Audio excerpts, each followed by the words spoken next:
They're the ones who've been wreaking havoc all over Sudan.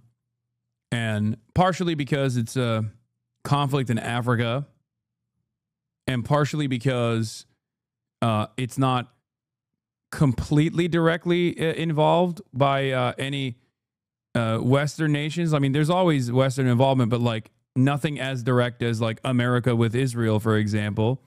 It doesn't get a lot of coverage.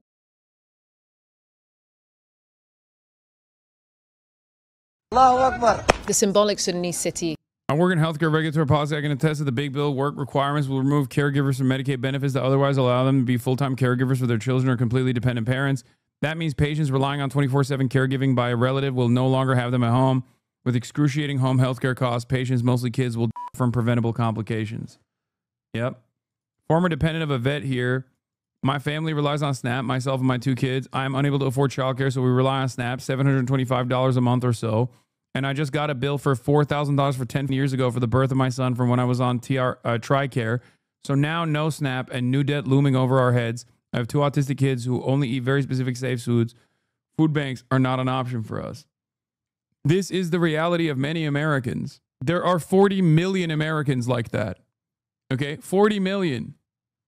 What? ACA subsidies are not related to Medicaid? Okay, dude. It's just the Affordable Care Act's marketplaces, okay?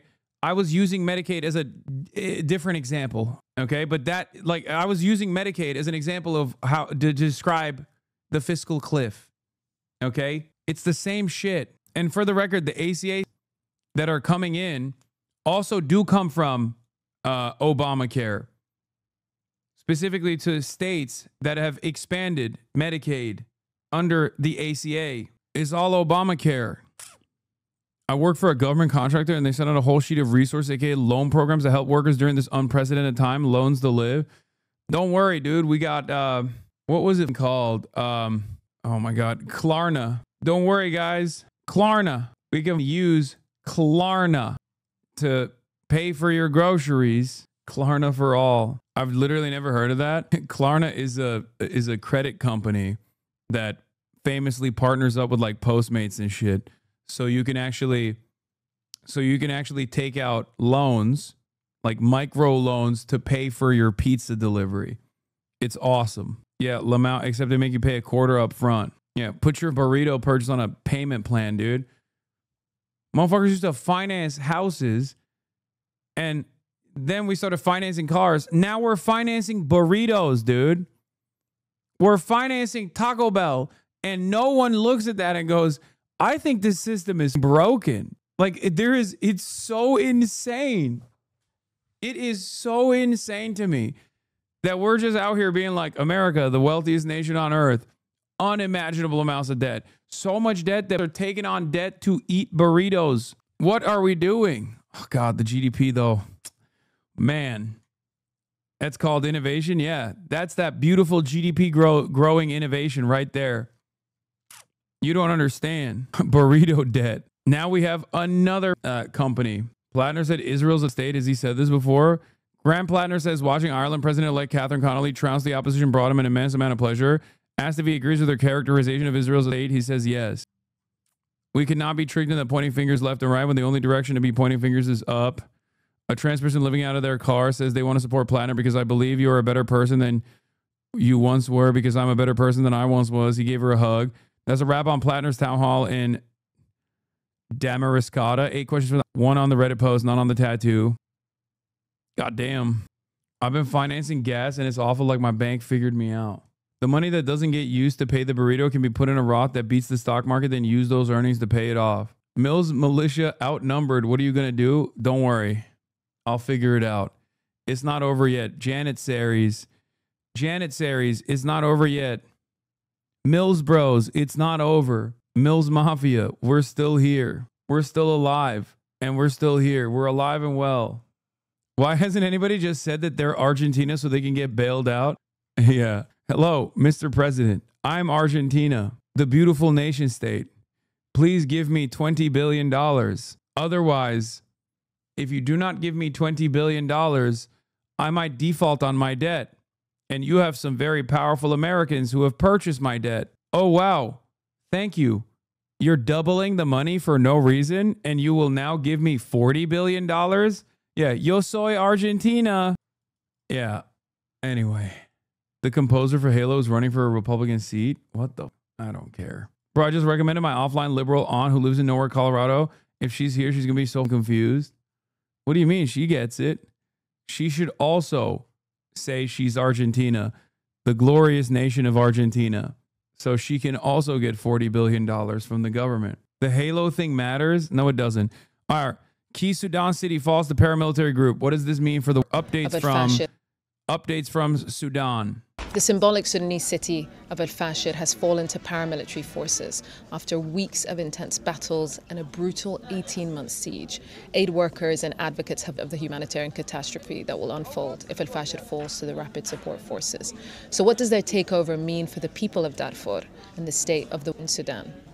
Around 3,000 people fled Al-Fashir on foot as the RSF captured the army garrison in the heart of the city.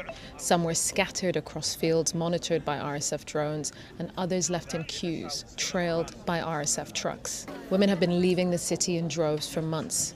Many of them told us in camps in North Darfur that their brothers, sons and husbands were trapped in the city, along with around 260,000 people, forcefully and bombarded by the RSF in their long-time effort to capture Al-Fashir and cement their control of Darfur, annexing a region the size of France with lucrative gold mines. Thousands of civilians are trapped and face extrajudicial killings and arrests. Harrowing videos are surfacing that show fighters executing people in mass graves. This man in the white scarf has been seen in other instances wearing RSF fatigues. Videos also show the RSF rounding up men of fighting age and accusing them of being a part of the army.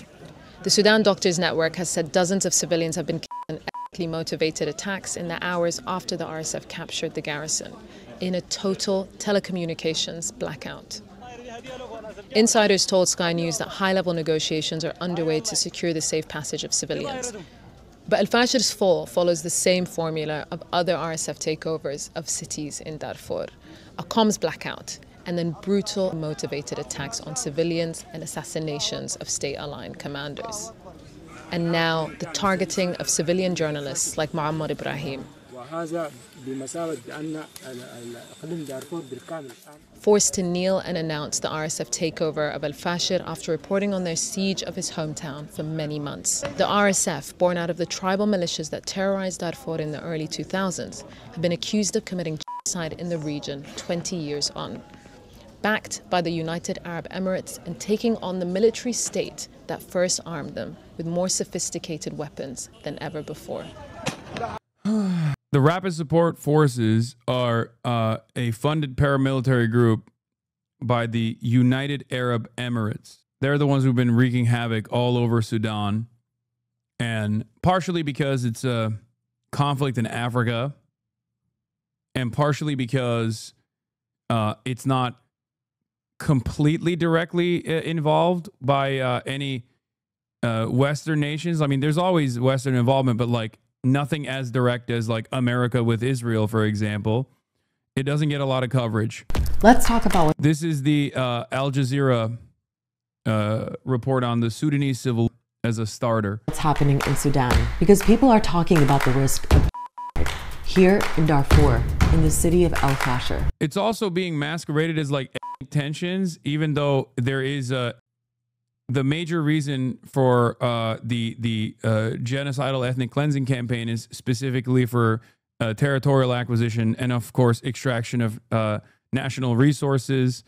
And I mean, they even mentioned it with like gold and other things like that. It's a very dire situation. There is fighting in all directions. Most of the attacks are happening on civilians' facilities, particularly civilians' homes. We're passport. For the people on the ground in Al-Fashir, they don't need press releases. They need protection. A civil war broke out in Sudan just over a year ago, and there's fighting across large parts of the country. The capital, Khartoum, is barely functioning. What we're looking at only a year on is near total state collapse. Sudan is the world's largest humanitarian crisis. The world has abandoned Sudan. So what's actually happening in Darfur, and what's being done to stop the fighting?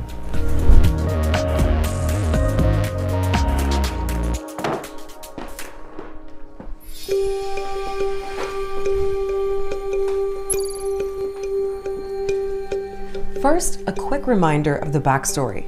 Sudan was ruled by one man, Omar al-Bashir, for 30 years. He was brought down in 2019 in part because of pressure from huge protests.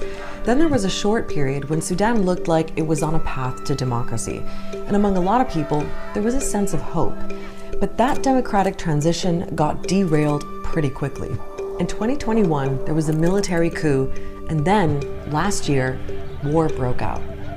It started out as a personal rivalry between these two generals, General Burhan, who leads Sudan's national army, that's the Sudanese Armed Forces, or SAF, and General Hemeti, who leads a paramilitary group called the Rapid Support Forces, or RSF. And basically, you've ended up with SAF and the RSF in a bitter fight to control Sudan. There are many other armed groups in the mix, but SAF basically controls parts of the east and north, and the RSF has most of the west, and most of the capital, Khartoum. Khartoum is obviously a symbolic territory, and so we will continue to see both SAF and the RSF fight over that territory, even as they win and lose other territories around the country. Sudan, as we know it, has died. And it is now a series of regional conflicts with regional forces defending regional interests. And that brings us to what's happening in Darfur, which is a huge region, roughly the size of Spain. It's divided into 5 states, and the RSF already has control of 4 of them. Now the battle is on for the last one, North Darfur, and its capital El Fasher, where SAF have a military base and are trying to hold on to the city. For most of last year, there were various truces in El Fasher, where local armed groups agreed not to take sides and acted like a buffer between RSF and SAF.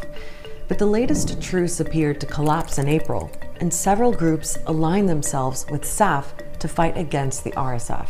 And that puts El Fasher very much back in the crosshairs of RSF. What RSF is doing in El Fasher right now is that they are essentially trying to strangulate the city. They've even tried cutting off water to the city. That's how brutal this is getting. There's a strategic sort of logic of at the RSF leadership level, which is to take El Fasher and therefore have control over all 5 states of Darfur and all 3 border points with Libya, with Chad, with the Central African Republic. If you don't control El Fasher, you don't control Darfur.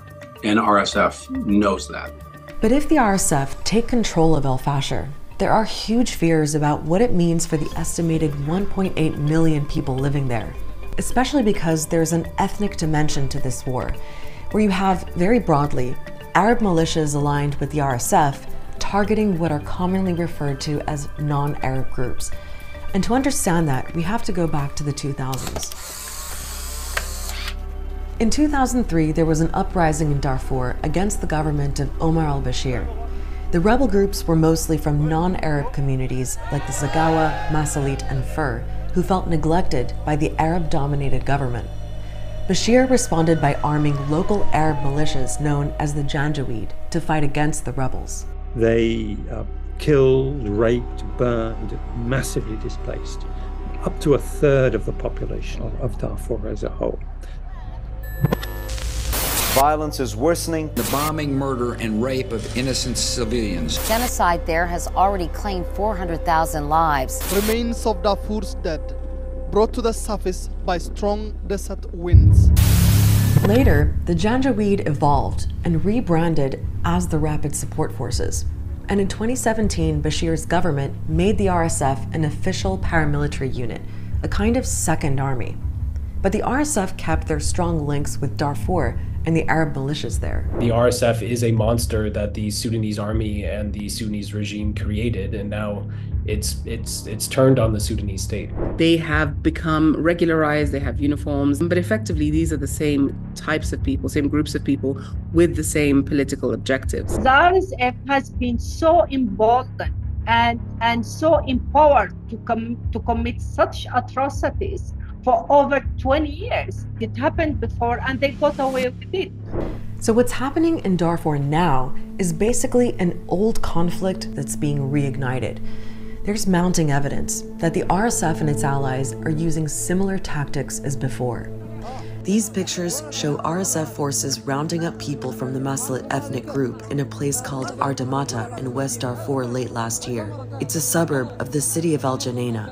And a recent UN report described how the RSF have been targeting the Masalit community, and that between 10 and 15,000 people were killed in Al Janaina. An independent investigation says it's found clear evidence that massacres against the Masalit amount to genocide. In the last couple of months, the fighting has moved to Al Fasher. A team of researchers at Yale University have been monitoring the area using satellite imagery. We believe that they burned, just in the past 2 months, well over 40 villages in and around Al Fasher, primarily Zagawa communities. And so the tempo of destruction, of intentional targeting of communities by RSF in Darfur has sped up. And that's why people are increasingly worried about what could happen if the RSF take over the whole of Al Fasher. It's a city where hundreds of thousands of people fled to escape recent RSF attacks in other parts of Darfur and the conflict back in the 2000s. Al Fasher has become a sanctuary city, and this is what really has inflated its population in recent months. If Al Fasher falls, then there will be nothing that prevents rapid support forces from then identifying every single community left standing that they missed. And it's not just fear of more killings. And yeah, Al Fasher has now been captured by the RSF. RSF seized Al Fasher after a 500-day siege, trapping over 260,000 civilians. Hospitals were looted as reports emerged of executions of ethnic cleansing. The UAE-backed RSF has begun mass killings amid total security collapse. Seizing the 6th Infantry Division headquarters, the Sudan Doctors Network reports RSF militias have begun executing civilians and committing ethnic cleansing. 115 killed, 102 injured, casualties, several hospitals looted and disabled. Ongoing since May 2024, the siege. RSF begins the siege on the city in May 2024. Supply lines are cut off, and the SAF control shrinks to a 13-kilometer square radius by August 2025. October 10th, 2025, RSF seizes headquarters. SDN reports executions and hospital looting. October 26, 2025, drone strike crippled power generation. October 27, 2025, RSF declares full control. Humanitarian access collapses. Operational picture, how it happened. Encirclement and air/artillery strikes, aid blockade, extrajudicial executions. The aid blockade and the encirclement was something that I've covered as well, something that people were talking about. The IDP camps, ethnic neighborhoods, and medical facilities. Systematic looting and house demolition, mass executions and terror tactics, some of which you can see exactly in the same way that like Israel has operated. Exactly how Israel does it. Al Fasher is now occupied, and a risk of large-scale ethnic cleansing is sharply increased. These are, of course, this militia, the Rapid Support Forces militia, is backed by the United Arab Emirates.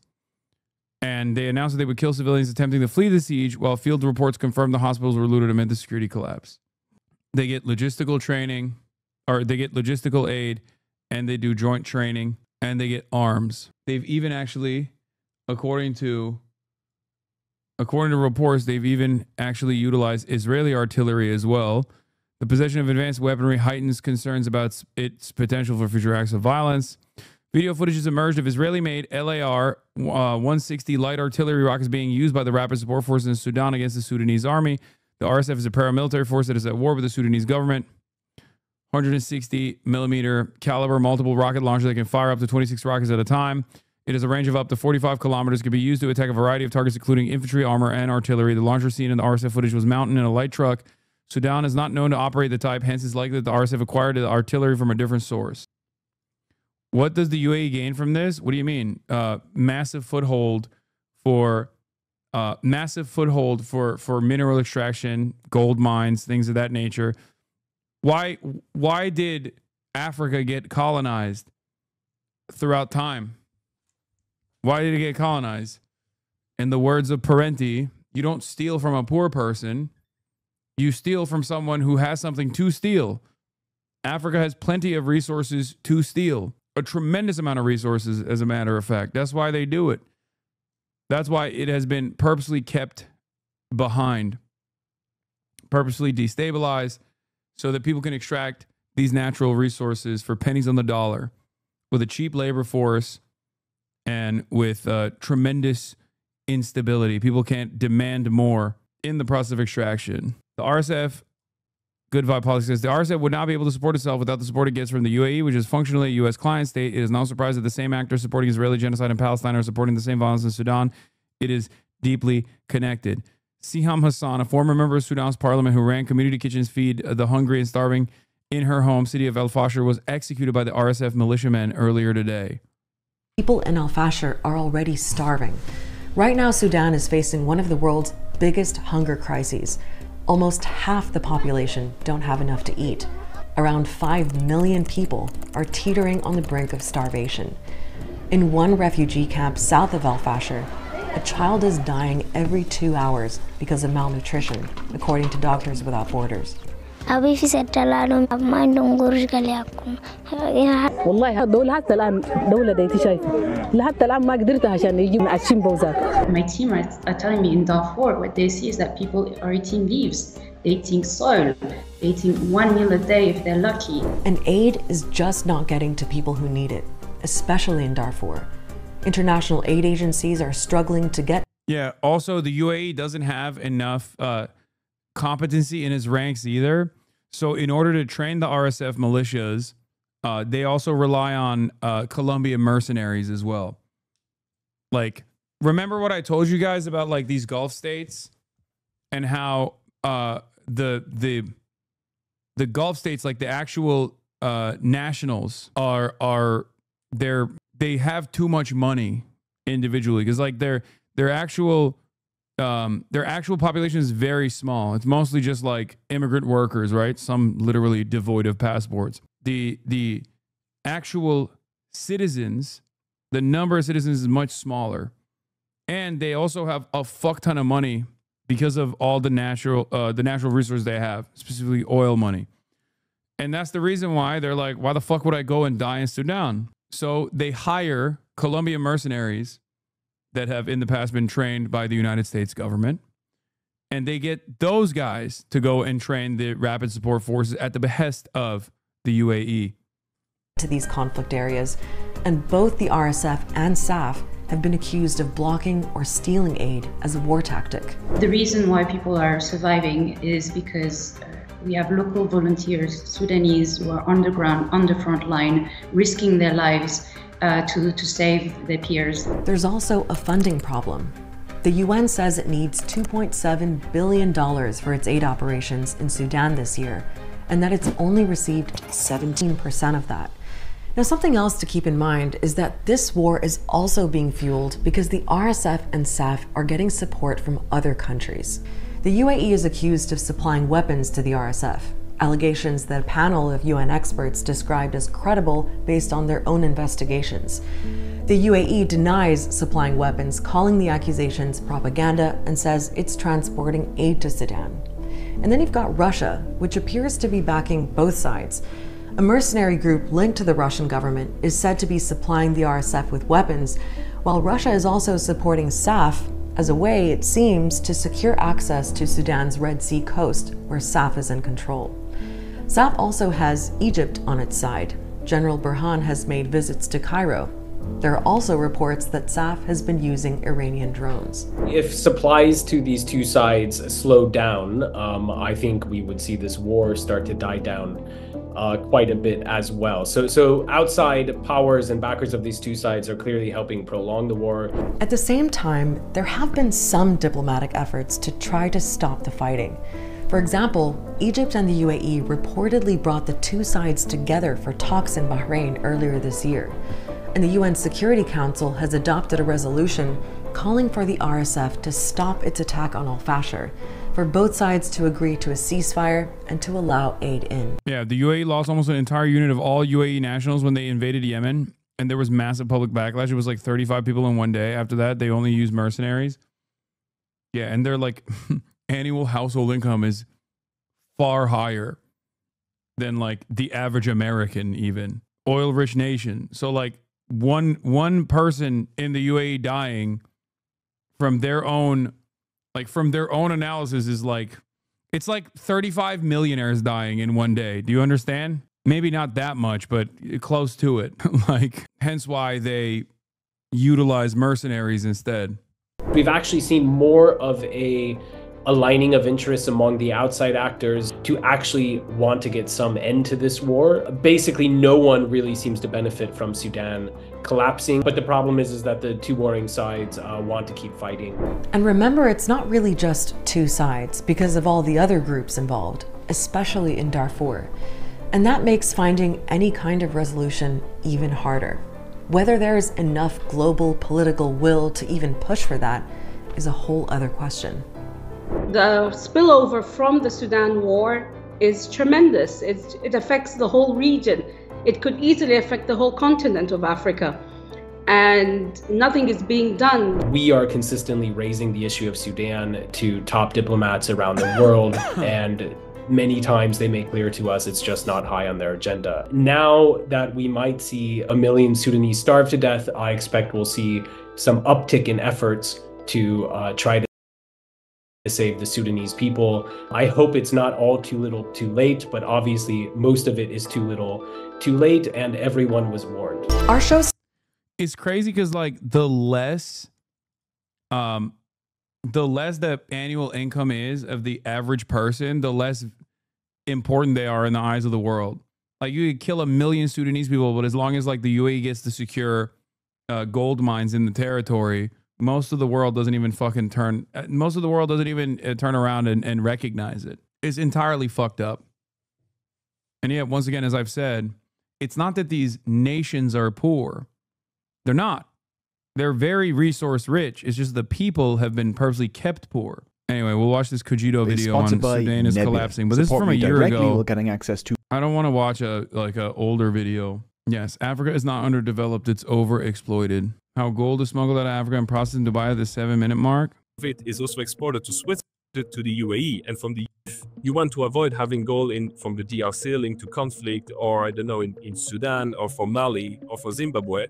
The majority of this illegal gold is exported to the UAE, and from the UAE, a large part of it is also exported to Switzerland, and then from Switzerland, we know that a huge part of gold is also exported to the US. But when it's imported in the US, the majority of the importer will just say, oh, it gold from Switzerland, refined in Switzerland. The origin of this gold would just be Switzerland. But this gold, which is sometimes presented as recycled gold, can be gold which was 2 weeks before in a mine controlled by jihadist criminals. Gold exports from Ghana more than doubled between 2012 and 2022, from 243 metric tons to 609 metric tons. The UAE, Switzerland, and India were the top recipients of African gold during that same time period, accounting for 80% of the continent's exports. Historically, about 212,000 metric tons have been mined worldwide, including about 2/3 extracted since 1950.